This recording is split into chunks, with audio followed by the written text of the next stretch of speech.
Il me dit, j'ai 2 palettes de fruits et légumes à te donner, est-ce que tu les prends? Un quart d'heure avant, je ne le connaissais pas du tout, je ne sais pas où il a eu mon numéro de téléphone.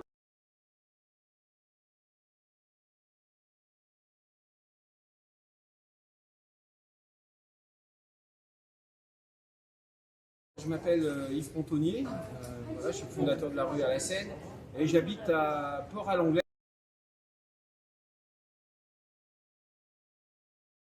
Je devais partir en vacances en Tunisie et ça a été remis en cause. Et, mon confinement, aujourd'hui, il est dans l'action au plus près des démunis, puisque notre association, on est sur le terrain 7 jours sur 7.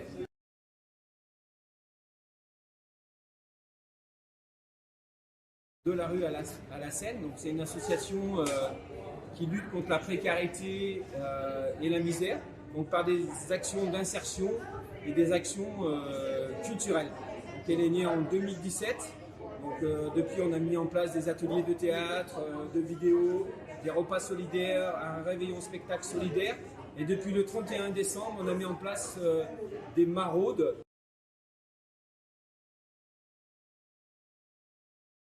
On s'est aperçu qu'il y a plein de lieux qui fermaient, des centres de jour, des lieux d'accueil qui fermaient petit à petit. Des organismes connus comme le Resto du Cœur, les Secours Populaires n'avaient plus de bénévoles, donc il y avait de la difficulté à alimenter les personnes. Donc on s'est dit non, on va être sur le terrain tous les soirs parce qu'il y a vraiment un besoin. Et aujourd'hui, par exemple, hier soir, on a reçu 80 personnes sur le point de maraude.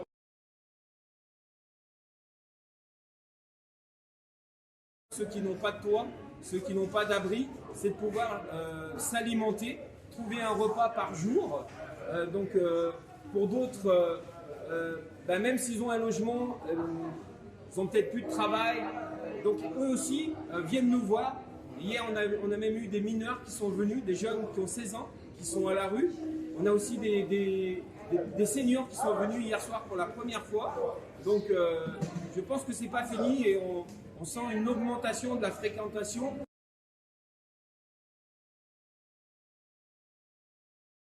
On a commencé à 3-4 bénévoles sur la maraude et au fur et à mesure, des gens se sont proposés spontanément de venir nous aider. Donc aujourd'hui, on a à peu près une vingtaine de bénévoles. Et, ça arrive plein de fois comme ça dans la journée, on vous appelle, tiens, j'ai 2 sacs de couchage, j'ai 3 repas. Et je suis très étonné parce que les gens ont envie d'aider, même par rapport à cette période de confinement. Donc ça, c'est une victoire.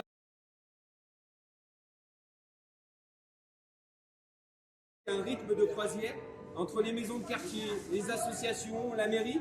Il y a vraiment un réseau de solidarité qui s'est créé à Ivry parce que je vois des militants, je vois des bénévoles, je vois des agents de la ville, je vois les élus qui sont engagés, qui sont sur le terrain. Et donc ça fait chaud au cœur et on sent que ça bouge. Chacun a sa place, trouve sa place et il y a une réciprocité qui est assez formidable. Ivry est vraiment solidaire.